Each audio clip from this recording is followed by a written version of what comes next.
entrepreneurial, leadership,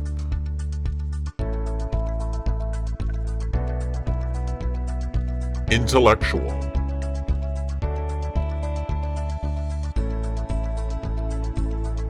This is the Cultural Connections Podcast.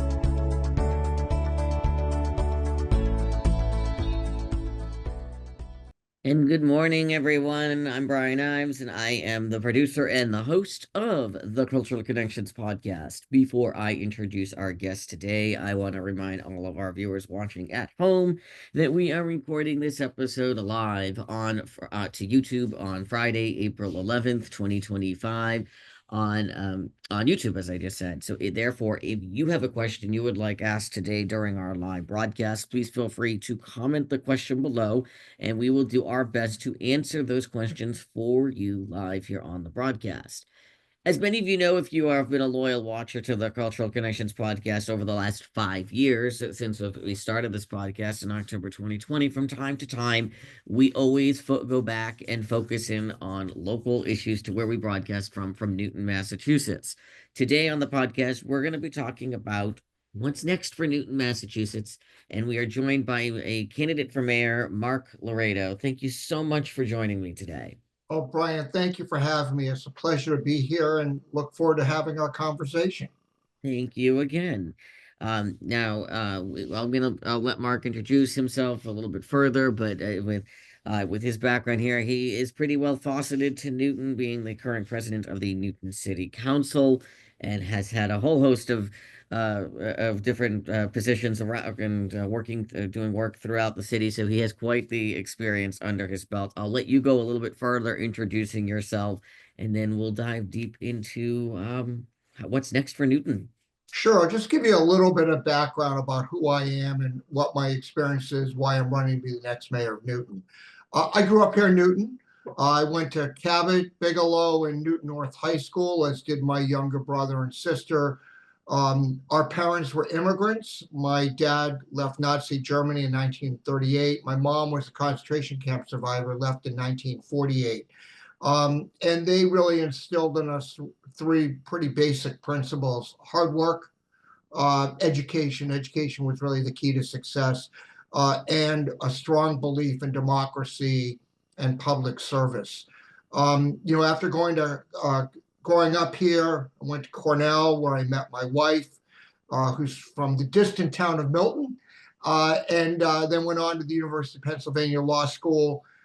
Moved back to the Boston area. And then in 1991, when our oldest child was a year old, we moved to our house in Newton, where we've been living now for 34 years. We've got three kids. Our oldest is almost 35. Our middle one will be 32 in a couple of weeks, and our youngest is 20. She's a college student at University of Michigan. And all three of our kids went to the public schools. They went to Ward, they went to Bigelow, they went to Newton North.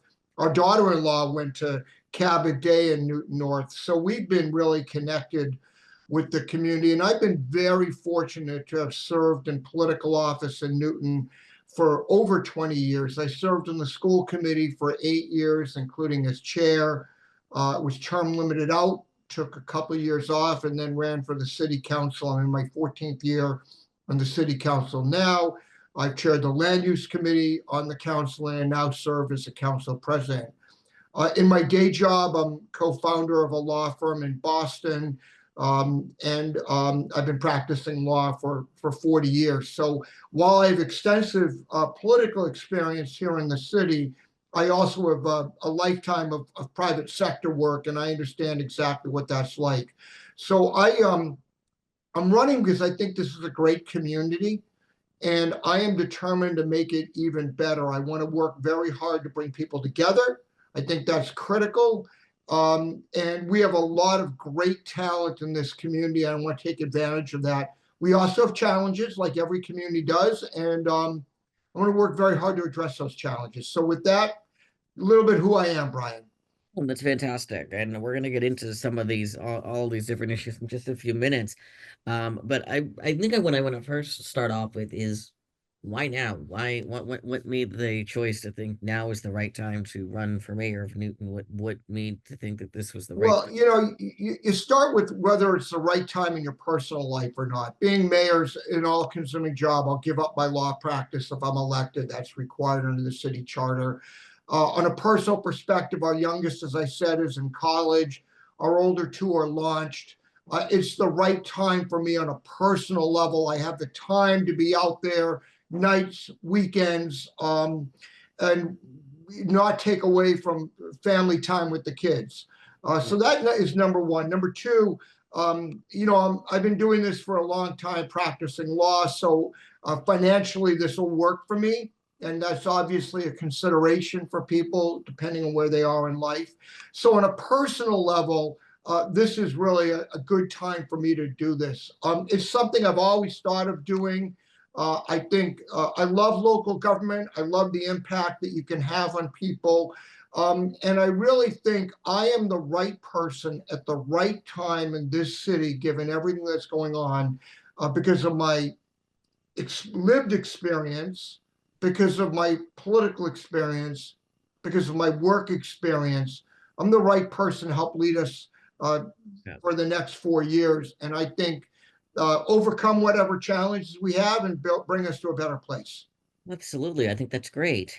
I'm going to start now diving deep into, I think, a lot of the different important issues. And I think one of the biggest ones that come, especially here in Newton, to mind is education and restoring a lot of faith, I think, into the residents of Newton. For those that are watching that are not in the Newton, from the Newton area, that are not familiar with this, back in 2024, in January of 2024, the Newton Teachers Association had gone on a strike that had lasted, I think it was one of the longest in the state, if I recall correctly. It And was. it had quite the significant amount of disruption to students and their learning at the time. And it also, at the time, had led to, there was a lot of friction, it seemed, between the Newton Teachers Association and the mayor at the time, the current mayor. It also led to a lot of a two-sided situation here on whose side do you take? Do you take the side of the Newton the mayor's office, or do you take the side of the Newton Teachers Association? It led to a lot of people losing a trust in the mayor and the way the situation was the current mayor and the way it was handled. How do we prevent a situation like that from happening again? And what do we do? How do we move forward in a situation in restoring the trust of the resident? How do you earn the trust back of voters in Newton to know that you are the right person to lead with the Newton schools, with for having our schools go back to being in the excellence that they are? So I'm never going to guarantee that we're not going to have a strike again, and that's impossible for me to do because that's not a decision that I would make. It's a decision that the union would make.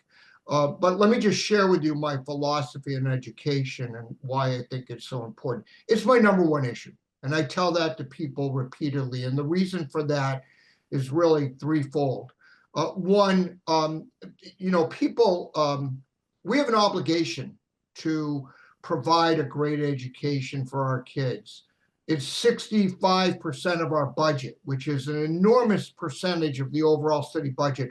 Both things that we fund directly to the school budget and things we fund indirectly. School nurses, for example, are paid for with what's called city funds, but they are providing services to our kids. Number two, it's good for why people want to move here, which is in turn good for people's property values. So there's a real positive to all that. And third, I really feel that as residents of this community, we have a moral imperative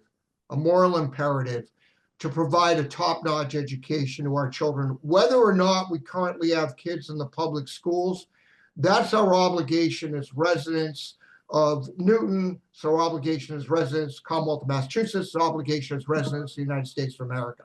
And I take that obligation very seriously. So how do we do that? I think we have a very good superintendent, Anna Nolan, right now. I think she's developing a very thoughtful vision for where we go in the future. The challenges, quite honestly, are financial. There's a finite amount of money that the city has.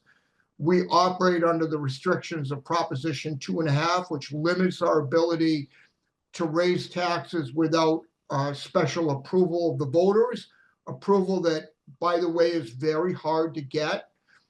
And so as Dr. Nolan has prepared her plan, my hope is that I will sit down with my financial team and her and the school committee and chart out a path that's not just year to year, but really looks over a time horizon of 5, 6, 7 years. What are we hoping to accomplish? What are the resources that are available to us? And how do we get there? And I think that's how you build trust in the schools. Now, again, I think I don't want to say uniquely situated, but situated in a very good way in that I grew up going to the public schools. My kids all went to the public schools. I've served in the school committee for 8 years.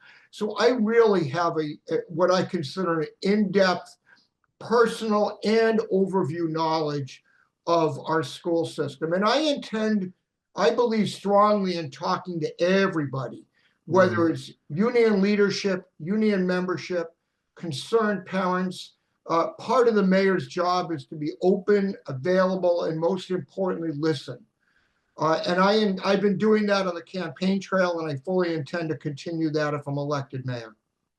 Absolutely, and I think that that's extremely important, and I think that that is an incredible plan.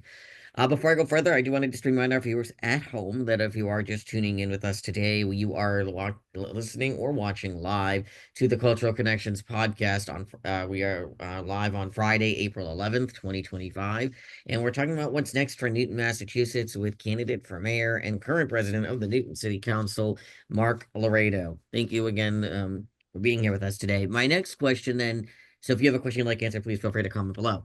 My next question then here to you then talks about, as we talked about education, which was, again, the top issue, as you mentioned.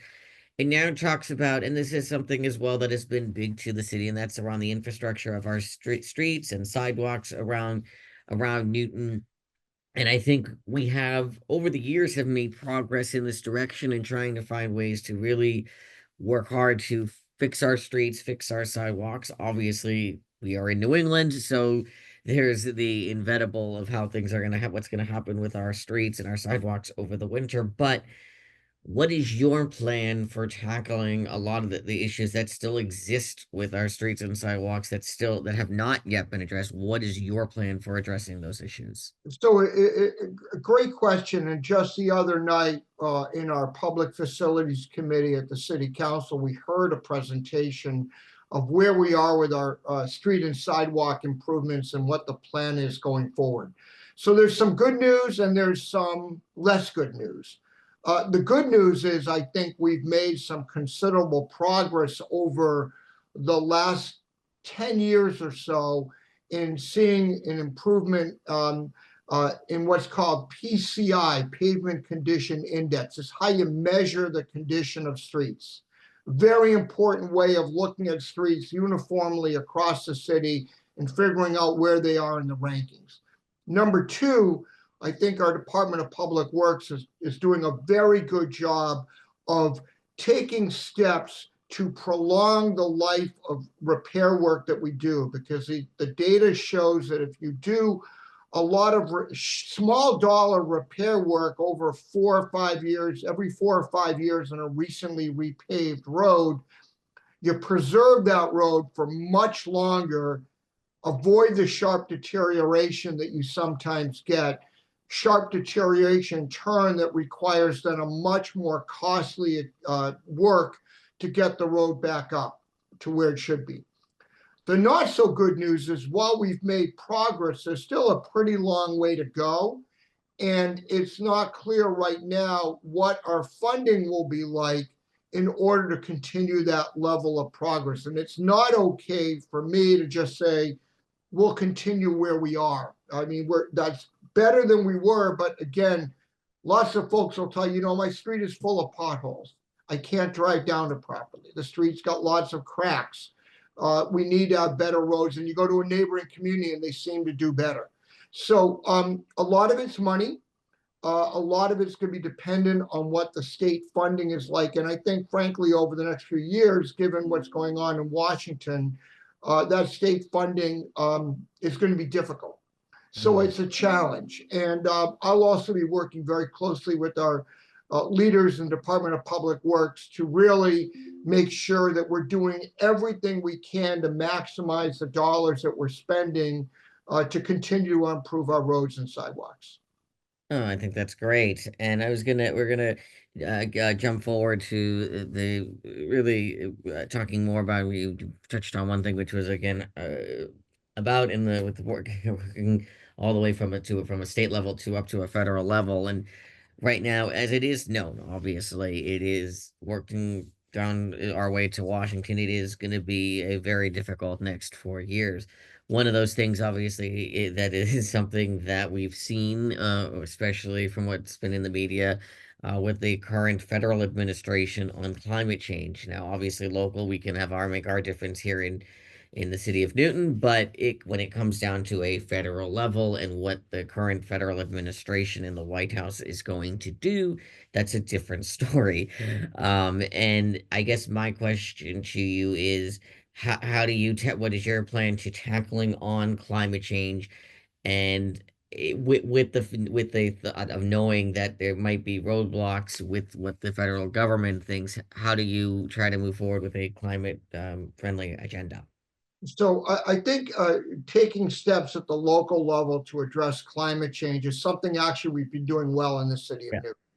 Newton. We have very good sustainability people. We've passed ordinances that require more electrification. We're encouraging things like composting. We have a good recycling program. We've passed various ordinances that try to reduce solid waste. I think the really good news in the city is that there's tremendous awareness, and I think really support both among our residents and at the city council and the administration to take Mm, concrete measures at the local level to address climate change. So that's the good news. The bad news is that so much of what we really need to do to address climate change really needs to be done at the federal level. State has an important role to play as well, and I think that the state also is doing a good job there, but the federal government's clearly rolling back a lot of the big requirements, whether it's for electrification, reducing reliance on fossil fuels, reducing reliance on coal, for example. All those measures at the federal level, I think, are going to be challenged, which I think is extraordinarily unfortunate. So we're going to continue to do whatever we can here, because I think not only is it the right thing to do, but we can lead by example. But I'm under no illusions that that's going to be a substitute or make up for the fact that at the federal level, we're seeing really a clawback, as it were, in environmental regulation. And that's something that really is going to affect all of us, whether it's air pollution, water pollution, or climate change. absolutely. I think that's very important. True. I agree. My next, before I go further again, I do want to just remind our viewers at home that are just tuning in with us here live that this is the Cultural Connections podcast. We're live on Friday, April 11th, 2025. If you're watching live, this is live on YouTube at this time. And we are talking about what's next for Newton with candidate for mayor and current president of the Newton City Council, Marc Laredo. Before my next question then here to you becomes along the lines of development around the city of Newton. And I think one thing that obviously I think this is another one of those touchy subjects here around Newton because that we see so much of it. And I think from where residents that start to, especially when they see so much of it pop up in their little neighborhood, and how how do we move forward in an approach to work as mayor? What is your what would be your plan to work with residents to make sure that we don't go overboard in terms of development, but do it in a right way that it helps the city as well? Look, I tell everybody we are going to develop in this city, and development is a good thing. In other words, you never as a city want to be stagnant, because the moment you become stagnant, you get yourself into a lot of trouble and you actually start to decline. So stagnation is not the answer. The Mm, challenge, and I think it's a real challenge, is how do you encourage what I'd call smart development, development that makes sense, development that not just adds to the housing stock, for example, but we should be concerned about adding to our business development as well, our economic development. I'm very concerned about that. Frankly, we've not paid enough attention to that in the city. And that's important because obviously it's a source of jobs for residents, but also a very important source of revenue for the city, because commercial development is taxed at a higher rate than residential development and requires fewer city services. So you get a lot more bang for your buck when you mm, do that. And for the city's bottom line, that's really important. And other communities, neighboring communities that have, frankly, more vibrant economic business development than we do, have faced fewer tensions when it comes to tax increases. So that's number one. Number two, I really think so much of good development is for when developers need to be talking to those most affected by whatever you're going to do. And I always say it's really easy for me sitting somewhere 4 miles away from a proposed development to turn to the people who live next door to that development and say, hey, don't worry about it, just accept it, it's good for the city. But for those people, the ones that are most directly affected, it may be really not so great for them. And mm, what you need to do is balance those interests out. And there's lots of ways that a good, responsible developer can modify a project in a way that actually doesn't hurt the project, may actually help the project, but alleviate some of the immediate concerns of neighbors. It's always a balance. It's challenging. I think we have to have conversations. And I think it really, when I've seen successful development, it's often because the developer's gone out very early to the folks most affected by saying, here's what I'm proposing to do. What do you think? What suggestions do you have? And a lot of times you actually get better projects through that process and far less opposition. So I think that's something that I will be working very hard with our planning department to make sure that our planning department is encouraging that, and that we are having a balanced approach. But with that said, we are going to have development in the city, and it's necessary and it's appropriate. absolutely. I agree. I 100% agree on that. My next question, and as we move forward here on this list of issues, is talking about public safety. And I think fortunately here in Newton, we've been recognized numerous times, many years in a row, over and over again for being one of the safest cities, and at times we've been listed as the safest city in America. How do we keep that reputation going? What is your plan for enhancing public safety further than what it already is, and keeping Newton the safe community that it is? So we're really fortunate. We're starting in a great place. Okay, we have excellent leadership in the police and fire departments. I think they're doing a terrific job. We have dedicated officers, dedicated firefighters. Um, the challenge for us is policing, especially, has changed a lot over the years. And when you talk to our officers, and I've done so, mental health issues are a real problem for them. They go out a domestic call, they're dealing with a mentally unstable but potentially violent person. Very, very challenging for them. They've done things that I think are quite laudable, which is bring on social workers, for example, as part of the team to help diffuse situations. So it's constantly a measure of thinking through best practices, encouraging innovation, and that's true whether you're doing fire prevention or you're doing policing. So much of good work is preventative, and it's establishing good relations between, especially our police officers and the residents whom they serve. And, one of the things that I think it's very simple, but to really thank our officers and firefighters for their service, to Mhm. appreciate what they do. I think we've gone through periods of time when that has not taken place. And the last thing we ever want to do is create an us versus them mentality. That's a very unhealthy place to be. So I'm going to be a strong supporter of our police and fire departments. I want to make sure that they have the right training. I want to make sure that they're constantly innovative. And I want to make sure that they have good facilities. And we've done a pretty good job with the fire department, not perfect, but we've upgraded a number of our firehouses over the years. Very important thing to do. Our police headquarters has to be up there on the list. It is in a very Right. poor condition, which is not only bad for our officers, but bad for the public. Yeah. And I'll invite anybody who thinks differently, just go take a quick tour of police headquarters. You'll see exactly what's going on there.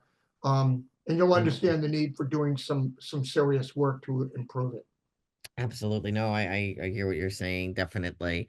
My next question and to you as we start to reach the final round 5 minutes of the podcast here is about transportation in Newton. And I think that's one of the things for years has always been a topic of conversation, especially public transportation with getting around Newton, that it is, yes, we are fortunate that we have our commuter rail, we have the MBTA's Green Line, we have public transportation buses, but specifically as it comes to getting from one point of Newton to the other, for example, from north to south or south to north, it's not as obviously as easy as it has, and it's always been a discussion of what can be done to improve this. How do we improve accessibility and getting around Newton for residents that don't have access to easy access to transportation? What is your plan, if elected, to handle transportation around Newton and the transportation infrastructure? So let me be really candid about this. It's a challenge, okay? We've tried a number of different things over the course of time in the city. Mayor Cohen tried to do a bus that would circulate through the city. That just didn't work out financially. Ridership was very low. We tried our Numo operation for several years using, I believe, ARPA funds to fund it. That was a subsidized kind of ride share type of model. The problem with that was that their subsidy was getting to be very large because the fees that were charged for were low, well below what one of the rideshare companies might charge, for example. And that did not work out financially. So we've gone to this go-go model, which is a somewhat modified rideshare program, primarily for older folks who need ability to go from one place to the other in the city. So the bottom line is it is a challenge. Now, we do have the Green Line, which at least if you're on the Green Line anywhere from Auburndale to Chestnut Hill, does allow you to commute by public transit within the city. The Green Line, of course, has its own challenges that are well beyond what I can do. They're at the state level. And the same issue with the buses. We do have some MBTA buses that go through the city. I think it's fair to say they're not great. They're not frequent enough. And I don't envision the state, given all the funding shortages for the MBTA, I don't envision that changing in the near future. So it's something we're going to have to tackle, and I'll be up blunt. I don't have all the answers for that. But we have a lot of smart people in Newton. We're going to talk about it. We're going to think through the way we do it. And we'll have to make some financial decisions about what the city can afford to subsidize for that. Because obviously, if we subsidize in that area, we will have less money for other city services. And that's always a challenge for every mayor. No, absolutely, 100%. I agree. I'm going to remind one more time here for our viewers that are just tuning in that this is the Cultural Connections podcast. We're live on Friday, April 11th, 2025. And one more time, if you are joining us live here on YouTube and you have a question for our guests, please feel free to comment below and we'll do our best to answer live. We are joined by Marc Laredo, who is a candidate for mayor of Newton, Massachusetts, and also the current president of the Newton City Council. Within the last 5 minutes that we have here, roughly about in the podcast, let's talk about then here. The next thing I want to bring into is fighting all forms of hate, and we obviously, as I mentioned earlier, with our federal government, we live in a society right now with a federal government that is where a lot of what people think of what their rights and everything are under attack. And it is a very challenging thing with this federal government.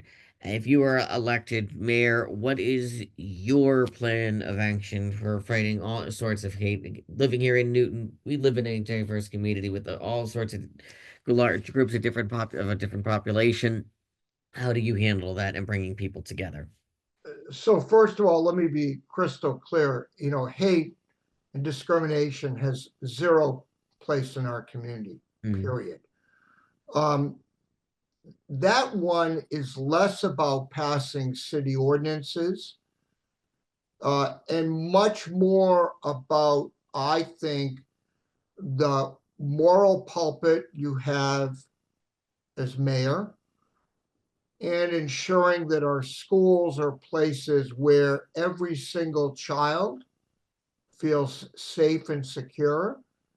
And I want to be in a city where every single person feels safe and secure. Here's some great news. We're a really diverse city when it comes to a lot of different things. Um, we're more diverse than people appreciate socioeconomically, but we have people of all faiths, all nationalities from all over the globe. They are welcome here.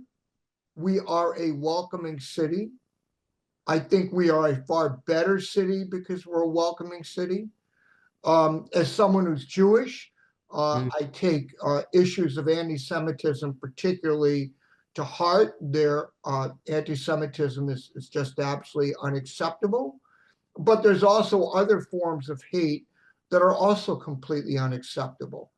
And there's lots to list, but I think the idea is that is something that in my administration we will have no tolerance for.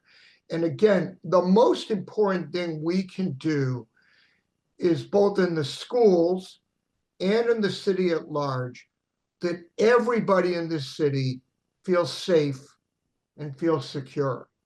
And if yeah, they don't, that's a problem for us and we need to address it. absolutely. I 100% hear with what you're saying there.